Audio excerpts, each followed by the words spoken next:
नमस्कार फ्रेंड्स। आज जोहार परिचर्चा में एक और बड़ी हस्ती और उस हस्ती का नाम फादर विनोद और स्कूल का नाम लोयला स्कूल। आप सबों को पता होगा कि हर पेरेंट्स या झारखंड के बड़े सारे लोगों की इच्छा होती है कि हम अपने बच्चों को उस स्टैंडर्ड एजुकेशन को दिलवाएं जहां से मेरा बच्चा जब निकले तो देश और राज्य और पूरे विश्व की सेवा कर सके। लोयला स्कूल लगातार कई एक दशकों से इस सर्विस में एकदम बिल्कुल प्रांगत है और एक्सपर्ट है अपने स्टूडेंट का टोटल डेवलपमेंट के लिए। और हमारा channel India TV online, India TV के ऑनलाइन प्लेटफॉर्म पे सर का स्वागत है जोहार परिचर्चा में। और फादर विनोद, ये हम लोगों के बीच समय निकाला है स्टूडेंट्स और स्टूडेंट्स के साथ जो पेरेंट्स अपने बच्चों की टोटल डेवलपमेंट चाहते हैं उन लोगों के लिए कि वो अपने बच्चों के साथ किस तरह व्यवहार रखें, किस तरह बात करें, स्टूडेंट को कैसे प्रिपेयर करें कि जो कंट्री और पूरे वर्ल्ड का एक एसेट बन सके। सर, बहुत बहुत स्वागत है आपका हमारे चैनल पे। सर, आपने स्कूल को बड़े सुंदर तरीके से, सबसे पहले तो आप धन्यवाद के पात्र हैं कि स्कूल का इन्वायरमेंट इतना बेस्ट और इतना पीसफुल और एजुकेशन के लिए एकदम आइडियल इन्वायरमेंट कहा जाए तो हमारा झारखंड और जमशेदपुर में लोयला स्कूल है। तो सर, इसमें मैं ऐसा देख रहा हूँ कि नई एजुकेशन पॉलिसी जब आई है तो आप जैसे एजुकेशनिस्ट जो एजुकेशन के प्रति समर्पित हैं, टोटली पूरा लाइफ आपने डिवोट कर दिया है, तो इस नई एजुकेशन पॉलिसी में कौन कौन सी ऐसी बिंदु है, पॉइंट्स हैं कि जिसको ज़्यादा तरजीह देने की ज़रूरत है, उसके ऊपर फोकस करने की ज़रूरत है, और क्या क्या उसमें मेन क्रक्स है जो आप बताना चाहते हो? लोयला स्कूल जमशेदपुर अभी 75 साल ख़त्म किया है जी। तो लोयला स्कूल एक तो जेसुइट स्कूल है जी। तो हम लोग का जेसुइट फिलॉसफी, एजुकेशनल फिलॉसफी का पालन करते हैं। और हमारे जेसुइट स्कूल तो 15वीं सदी से ही हम लोग दुनिया में हैं। तो इस लोयला स्कूल में सबसे अधिक हम लोग सर्वांगीण विकास पर ध्यान देते हैं। और जो नया न्यू एजुकेशन पॉलिसी जो आया है, NEP आया है, वो भी बच्चों का सर्वांगीण विकास पर ध्यान देता है सबसे ज़्यादा। और उसके साथ साथ वैल्यू एजुकेशन, वैल्यू पर ध्यान देने के लिए हमारे जो वैल्यू है, जो हमारे भारतीय मानविक, दैविक और आध्यात्मिक वैल्यूज़, उसके साथ साथ कॉन्स्टिट्यूशन, दैविक और आध्यात्मिक वैल्यूज़, उसके साथ साथ कॉन्स्टिट्यूशन वैल्यू पर ध्यान देता है ताकि हमारे बच्चे आगे बढ़े, अच्छे इंसान बने। वो सबसे बहुत ज़रूरत है सर्वांगीण विकास के साथ। तो NEP में और है भी है कि आजकल हम लोग बच्चों को किस तरह पढ़ाना है, जैसे उनका प्रेशर, क्या इंफॉर्मेशन प्रेशर कम करके तो अधिक क्रिएटिविटी, क्रिटिकल थिंकिंग उन पर लाना है। जैसे कहा जाता है कि 21st सेंचुरी स्किल्स, उसको लागू करने के लिए NEP प्रोत्साहन करता है। तो इसी के लिए ये जो उन्होंने कोशिश किया है अर्ली चाइल्डहुड में ज़्यादा ध्यान देने के लिए, वो बहुत अच्छी बात है, अर्ली चाइल्डहुड ध्यान देने के लिए। और बैगलेस डेज और ये भी एक्टिविटीज़ पर ज़्यादा ध्यान देता है, सर्वांगीण एक्टिविटी। सो लोयला स्कूल ऑलरेडी ये जो कर रहा है, सबसे पहले से ही कर रहा है अपनी तरीक़ा से, क्योंकि हम लोगों CISE बोर्ड का पालन करना पड़ता है। उसमें ज़्यादा फ्लेक्सिबिलिटी रहता है, बहुत कोर्सेस है वो भी NEP में है, जैसे इंटरडिसिप्लिनरी अप्रोच है, अलग अलग कोर्स लेना, इंटरप्लेस, वो हम लोग भी कोशिश करते हैं। तो हम लोग क्या है, सर्वांगीण विकास के लोयला में सबसे ज़्यादा ह्यूमन वैल्यूज़, रेस्पेक्ट करना, आदर करना, बड़ों को आदर करना, टीचरों को आदर करना, वो हम लोग ध्यान देते हैं। इसी के लिए बच्चों को रेस्पेक्ट करने सिखाते हैं। प्रेयर है, मॉर्निंग प्रेयर रहता है, स्कूल के अंत में भी प्रेयर रहता है। हम लोग रिफ्लेक्शन ऐड किए हैं। रिफ्लेक्शन में क्या करते हैं बच्चों लोग, हम लोग कहते हैं इग्निशन एग्जामिन और इग्निशन रिफ्लेक्शन हम लोग का टीचर लोग कंडक्ट करते हैं। तो बच्चे लोग अपने आज का बीता हुआ दिन के बारे में सोचते हैं, रिफ्लेक्ट करते हैं कि आज मैंने क्या अच्छा किया और क्या कुछ कमियां हैं उसको हम सुधार करेंगे। यही ज़रूरत है, रिफ्लेक्शन ना, वो बहुत ज़रूरत है। और उसके साथ हमारे बहुत सारे एक्टिविटी जैसे क्लब्स है, जैसे अलग अलग क्लब्स रहता है, इंटरैक्ट क्लब रहता है, एस्ट्रोनॉमी क्लब है, प्रेस है, स्पोर्ट्स क्लब है, स्पोर्ट्स में भी अलग अलग क्लब रहता है। और जैसे ज्योति है, जैसे ज्योति हम लोगों का यहाँ पर ही स्टार्ट किया था जमशेदपुर लोयोला स्कूल में। उन लोगों ने पिछले साल 50 साल ख़त्म किया, Jamshedpur youth organisation for tomorrow's India. उसी समय 50 साल में शुरू किया, हमारे फादर्स लोगों ने शुरू किया। अभी उसमें 21 या 22 स्कूल्स उसमें जुड़े हुए हैं। तो हम लोग उस हमारे भी मॉडरेटर हैं उसके, तो सब स्कूल मिलकर हमारे बच्चों को अच्छा उनका डायरेक्शन, जैसे वो लोग लीडर्स बने, उसके लिए हम प्रोत्साहन करते हैं। और सबसे मिल के हम लोग का देखेंगे तो सब तरह से हम लोग बच्चों को प्रोत्साहन दिया जाता कि अपने जो टैलेंट है उसको आगे बढ़ाने, वेदर म्यूज़िक चाहे, एक्टिंग चाहे, राइटिंग, सब तरीक़ा से हम लोग ध्यान देते हैं। तो इसी के लिए हम लोग कोशिश करते हैं, हम लोग अच्छा प्लेग्राउंड है, अभी इंडोर बैडमिंटन कोर्ट गया है, प्रेयर हॉल है और बास्केटबॉल कोर्ट है, सब तरह का से अलग अलग व्यवस्था। और यदि बहुत हमारे बच्चे जेआरडी कॉम्प्लेक्स में हम लोग ट्रेनिंग लेते हैं, या दूसरे हम लोग लास्ट अभी इस साल में जो बोर्ड एग्ज़ाम लिख रहा है एक शीर्ष कश्यप, वो साउथ कोरिया गए थे, तो इंटरनेशनल एशियन गन्स क्या चैम्पियनशिप था, एयर शूटिंग चैम्पियनशिप, उसके लिए रिप्रेजेंट किए उन्होंने इंडिया को और हमारे राज्य और हमारे स्कूल को बहुत बड़ा नाम लाया है। तो हमें गर्व है कि इस तरह बच्चे हमारे आगे बढ़ रहे हैं। उसके साथ हम लोग ये नहीं देखते हैं कि कौन बड़े हैं कौन छोटे हैं, कोई धर्म नहीं, सबके लिए हम लोग रेस्पेक्ट करते हैं, सब धर्म का। कोई हम लोग धर्म के नाम से, कल्चर, कास्ट के नाम से कोई डिस्क्रिमिनेशन नहीं होता है। सब बच्चे लोग अपना होम फील करते हैं। यही आपने शुरू बताया कि लोयोला में, और हम चाहते हैं कि सब स्कूल वैसे करें कि बच्चों को सेफ्टी होना है, सेफ एनवायरनमेंट वो अपने फील करें और वो अपना टैलेंट बढ़ाए रखें।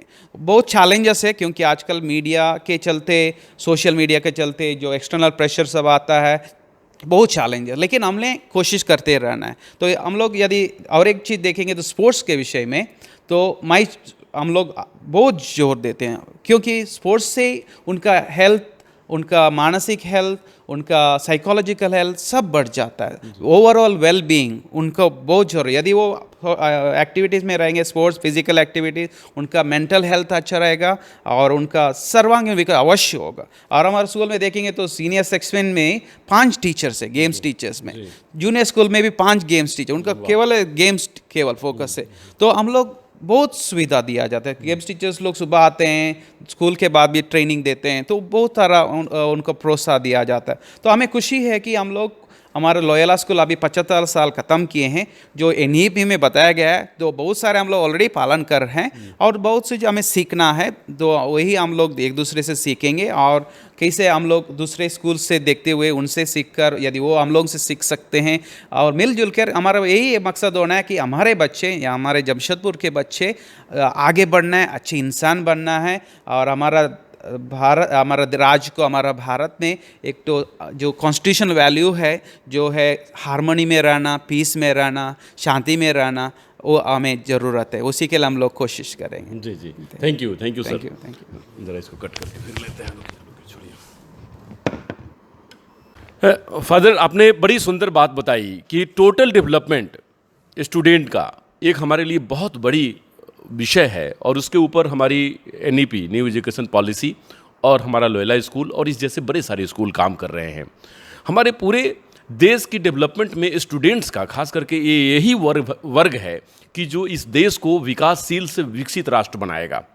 और अमृतकाल जिसको हम कहते हैं कि 100 साल आज़ादी के पूरे होंगे, एजुकेशन की बात करें तो टोटल डेवलपमेंट में, स्टूडेंट के मानसिक विकास में ये वैल्यू और एथिकल एजुकेशन ये कितनी अहम रोल है, और इसमें हम लोग को के सामने क्या क्या चैलेंजेस हैं कि जो आने वाले बिल्कुल एक टेक्नोलॉजिकल युग में हम लोग प्रवेश कर रहे हैं, क्योंकि हर चीज़ ऑन टिप है, बटन दबाते ही सारी पूरी दुनिया खुल जाती है। पूरा ग्लोबल विलेज का फील अब हो रहा है। जब हम लोग स्टूडेंट थे तो पढ़ते थे ग्लोबल विलेज, लेकिन ग्लोबल विलेज का प्रैक्टिकल रूप तो हम लोग अब देख रहे हैं कि मोबाइल में सारी दुनिया सिमट कर आ गई है।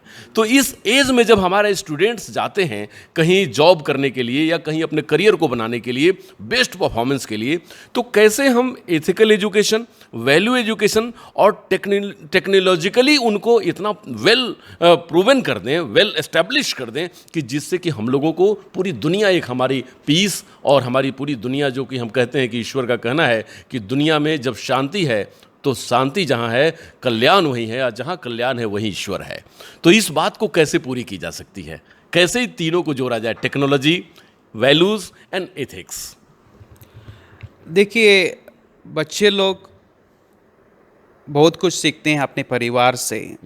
सबसे पहला स्कूल है परिवार। ग्रेट। परिवार में यदि वहाँ वैल्यूज़ हैं, जहाँ प्रेयर्स है और जो एथिकल वैल्यूज़ से हैं, वो लोग वहीं से सीख जाते हैं। और उसके बाद में स्कूल में तो वो बहुत बार बड़ों से सीखते हैं। यदि हम लोग बड़े लोग पालन करेंगे तो बच्चे लोग भी पालन करेंगे। तो इसी के लिए हमारा कोशिश है लोयला स्कूल में कि हम लोग टीचर्स, हम लोग मैनेजमेंट और पेरेंट्स और जो आसपास जो कम्युनिटी है हमारे साथ, हमें उसको दिखाना है कि हमें वैल्यूज़ और एथिकल को पालन करना है, वो सबसे पहले। और उसके बाद है जो हम लोग बहुत सारे चीज़ हम लोग एक्टिविटीज़ सीखते हैं, लर्निंग बाय डूइंग। हम लोग एक्टिविटीज़ करते हुए, जैसे हमारा स्कूल प्रेयर से शुरू होता है। बहुत सारे स्कूल, वो बहुत अच्छी बात है। हर मैंने जो प्रेयर सबको लेकर जाता है, ईश्वर का प्यार और ईश्वर को वरदान को मानकर हमारे जीवन में अच्छे व्यक्ति बनने के लिए ईश्वर की कृपा चाहिए, उसको लेके हुए हम लोग प्रार्थना करते हैं। उसी के अनुसार हम लोग उसी तरह प्रेयर स्कूल का अंत हो जाता है जी। तो वो है, तो वो प्रार्थना आध्यात्मिक रूप से। और उसके साथ साथ जो हम लोग जैसे एथिकल नेचर अब कहते हैं, एथिकल वो भी बच्चे लोग सीखते हैं जैसे एक रूप से। और उसके साथ साथ जो हम लोग जैसे एथिकल नेचर अब कहते हैं, एथिकल वो भी बच्चे लोग सीखते हैं जैसे फेयरनेस माने सही, क्या सही है बच्चों के लिए। बच्चे लोग पकड़ लेते हैं कौन गलती करते हैं, कौन गलती नहीं करते हैं। टीचर लोग भी यदि मार्क्स किसको ज़्यादा देते हैं, कम देते हैं, वो लोग देखते हैं। तो इसमें वही लोग सीखते हैं कि नहीं, समान रूप से हम लोग देखते हैं। हम नहीं देखते हैं कि वो क्रिश्चियन है, वो मुस्लिम है, हिंदू है, ये वो बहुत अमीर आदमी है, ये गरीब है। इसके लिए हम लोग वही ना वहाँ सीखते हैं जी। और वो हमें ध्यान देते हैं। इसी के लिए हम लोगों को टीचर लोग किसी को भेदभाव नहीं करते हैं, डिसिप्लिन को डिसिप्लिन के अनुसार लेते हैं जो भी हो।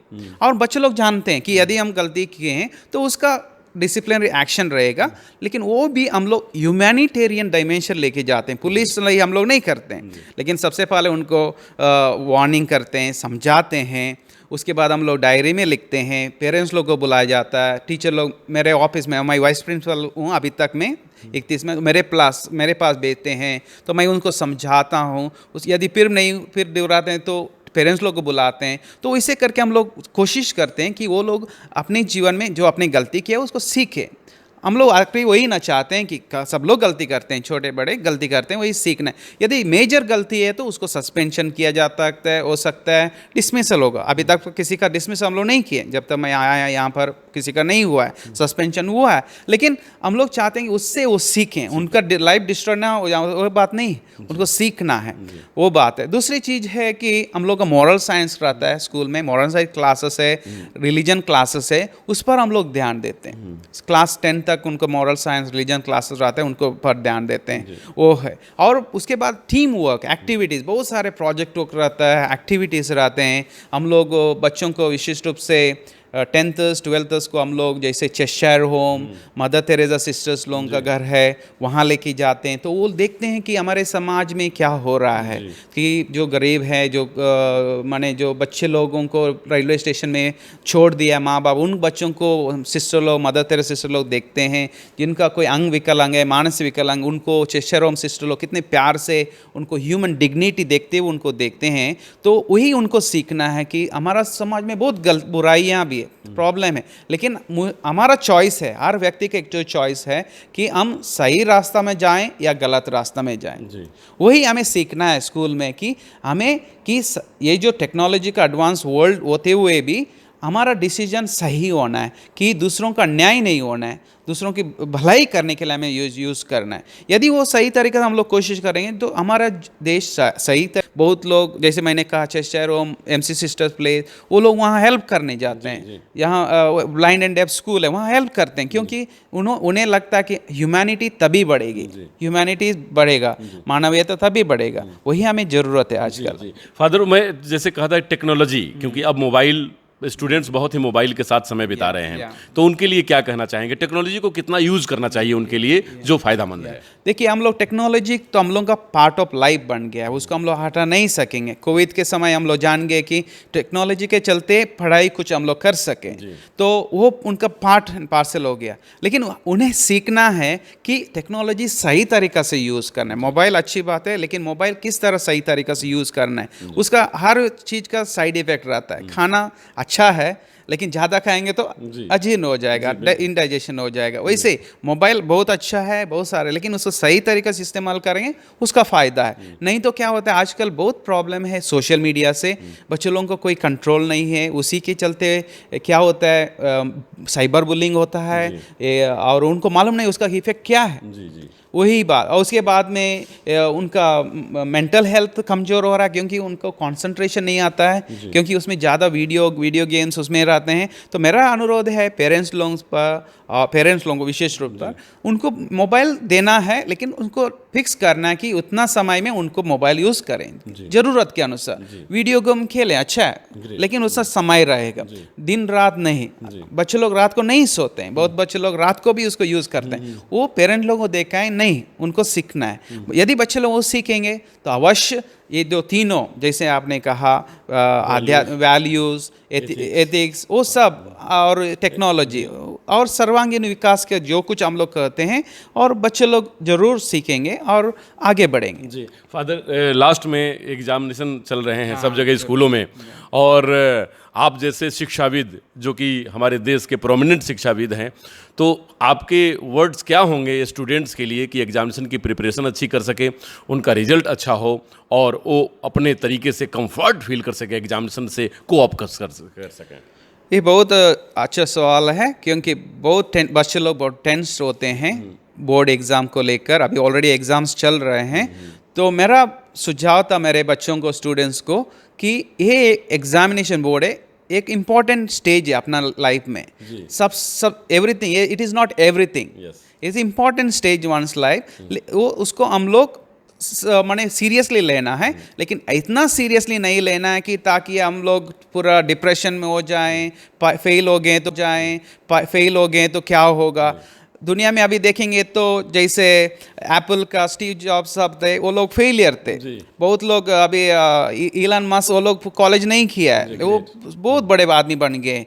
तो लेकिन हम लोग ने कोशिश करना है कि अपना बोर्ड एग्ज़ाम में अच्छा करने के लिए और सही तरीक़ा से तैयारी करना है। मैं कहता हूँ कि उसके लिए एग्ज़ाम के पहले जो तैयारी करना है, सही तरीक़ा से टीचर लोगों से गाइडेंस लेकर करना है। लेकिन बहुत लोग बच्चे लोग रात को नहीं सोते हैं, लास्ट मिनट में पढ़ाई करते हैं, वो सब हेल्पफुल नहीं है। उनको अच्छी तरह से सोना है, रेस्ट करना है, खाना पीना ठीक तरह से करना है, उसके बाद में रिवीजन करना है। अभी तो लास्ट समय में इसके लिए कोई फ़ायदा नहीं। और परीक्षा के पहले मैं कहता हूँ कि आधा घंटा कुछ नहीं पढ़ना चाहिए, माइंड रिलैक्स रखना है। जितना माइंड रिलैक्स रखें उतना अच्छा है, बच्चे लोग अच्छा करेंगे। मैं बार बार बताता हूँ, लेकिन बच्चे लोग नहीं सुनते हैं, क्योंकि वो एंग्शियस है, बहुत वरी करते हैं। जितना आप अपने से कोशिश कीजिए, मैं अपने से कोशिश किया हूँ, परीक्षा के पहले आधा घंटा कुछ पढ़ाई नहीं, माइंड रिलैक्स करना है, रेस्ट करना है, और परीक्षा फ्रीली, जितना आप रिलैक्स रूप में माइंड लिखेंगे परीक्षा, आप उतना अच्छा करेंगे। वही मेरा है कि आप अनुरोध है, जो सब स्टूडेंट्स बोर्ड लिख रहे हैं, कि आप कोशिश करना है, लेकिन अपने कोशिश करने के बाद आप ईश्वर को छोड़ना है और एग्जामिनर को छोड़ना है। जो कुछ परिणाम आएगा। और पेरेंट्स लोगों को भी अनुरोध है कि बच्चों पर ज़्यादा प्रेशर ना डालें और उनको एनकरेज करना है, आगे बढ़ने के लिए एनकरेज करना है। वही है कि यदि फेल हो गए फिर भी आगे बढ़ने के लिए सवाल है। बहुत लोग जो टॉपर्स हैं अभी कहाँ हैं मालूम नहीं, जो लोग फेलियर है वो लोग बहुत बड़े आदमी बन गए हैं। तो इसी के लिए आगे बहुत बड़ा लाइफ है, तो हम लोग उसको देखते हुए कि हमारा फ्यूचर, कि मुझे क्या बनना है, उन्हें डिसाइड करना है। तो अल्टीमेटली हमारा जीवन का पर्पस क्या है, मीनिंग क्या है, उसको समझते हुए बच्चों को आगे बढ़ना है, हमें आगे बढ़ना है। जी, थैंक यू फादर, आपने बहुत खास समय निकाला। वैल्यू एजुकेशन पे बात हुई, वैल्यू इम्प्रूवमेंट पे बात हुई, इन टोटल डेवलपमेंट पे बात हुई, और फादर ने बताया कि जीवन में अगर आपको कामयाब होना है तो 10th का एग्ज़ाम या 12th का एग्ज़ाम या ग्रेजुएशन का इम्तिहान एक आखिरी नहीं है, स्टेज है लाइफ का। जैसे हम लोग कहते थे कि 10th by labour, 12 by chance, और BA मैं खासकर ग्रेजुएशन बाई लेक्चर, और MA बाई डांस। तो ये हम लोगों के टाइम की बातें थीं और वो एज इट इज़ आज भी वही परिपूर्ण है। आप अपने एजुकेशन को इतना लाइटली लें जिससे जीवन में आपके पास वैल्यू ऐड कर सके, और ख़ासकर लोयला स्कूल और बड़े सारे ऐसे इंस्टीट्यूशंस इसके ऊपर बहुत काम कर रही है, खासकर फादर विनोद जो इसके ऊपर एक्सपर्ट हैं। और तो हम लोग उसको देखते हुए कि हमारा फ्यूचर कि मुझे क्या बनना है, उन्हें डिसाइड करना है। तो अल्टीमेटली हमारा जीवन का पर्पस क्या है, मीनिंग क्या है, उसको समझते हुए बच्चों को आगे बढ़ना है, हमें आगे बढ़ना है। जी, थैंक यू फादर, आपने बहुत खास समय निकाला। वैल्यू एजुकेशन पे बात हुई, वैल्यू इम्प्रूवमेंट पे बात हुई, इन टोटल डेवलपमेंट पे बात हुई, और फादर ने बताया कि जीवन में अगर आपको कामयाब होना है तो 10th का एग्ज़ाम या 12th का एग्ज़ाम या ग्रेजुएशन का इम्तिहान एक आखिरी नहीं है, स्टेज है लाइफ का। जैसे हम लोग कहते थे कि 10th by labour, 12 by chance, और बीए मैं खासकर ग्रेजुएशन बाई लेक्चर, और एमए बाई डांस। तो ये हम लोगों के टाइम की बातें थीं और वो एज इट इज़ आज भी वही परिपूर्ण है। आप अपने एजुकेशन को इतना लाइटली लें जिससे जीवन में आपके पास वैल्यू ऐड कर सके, और ख़ासकर लोयला स्कूल और बड़े सारे ऐसे इंस्टीट्यूशंस इसके ऊपर बहुत काम कर रही है, खासकर फादर विनोद जो इसके ऊपर एक्सपर्ट हैं। और स्टूडेंट को इस तरह से गाइड करने के लिए चैनल इनको बहुत बहुत धन्यवाद देती है। और मैं ये चाहता हूँ स्टूडेंट से और सभी लोगों से कि एजुकेशन को प्रेशर में न लें और एजुकेशन की तैयारी, अपने एग्ज़ाम की तैयारी इतने बेस्ट तरीके से करें। जैसे तेंदुलकर सर ने एलन मास्क का नाम लिया, स्टीव जॉब्स का नाम लिया, इतने सारे लोग हुए जो कामयाब हुए, लेकिन ऐसा नहीं था कि एकेडमिक्स उनका गोल्ड मेडल के साथ था। तो गोल्ड मेडल आवश्यक है, आप कोशिश जरूर करिए, उस पर सबका हक है, लेकिन ऐसा नहीं कि गोल्ड मेडल नहीं हुआ तो आप गोल्ड नहीं हैं। आप गोल्ड हैं, हमेशा आप गोल्ड हैं, क्योंकि स्टूडेंट्स ही गोल्ड होते हैं जो हमारे देश और हमारे पूरी दुनिया को एक इस तरह डेवलप करते हुए जा रहे हैं कि हमारी कंट्री और पूरा विश्व आज कितनी तरक्की कर चुकी है। तो टेक्नोलॉजी का प्रयोग अपने तरक्की के लिए करें, देश की तरक्की के लिए करें, विश्व की तरक्की के लिए करें, और टोटल डेवलपमेंट में ज़रूर समय निकालें। खुद से टॉक करने का जो फादर विनोद ने कहा, अपने लिए आप समय निकालें, और पर्सनल लाइफ को कभी भी उसके ऊपर किसी और का प्रेशर न होने दें, चाहे वो टेक्नोलॉजी हो या कोई भी चीज़ हो। तो आप सब लोगों के लिए फादर विनोद की तरफ से बहुत बहुत बधाई। और इंडिया टीवी ऑनलाइन हमेशा आपको इस तरीके की परिचर्चा में ऐसे ऐसे हस्तियों को सामने लाती रहेगी और आपकी डेवलपमेंट और आपकी बेहतरी के लिए कामना करती रहेगी। नमस्कार, डॉक्टर अनु शर्मा की तरफ से।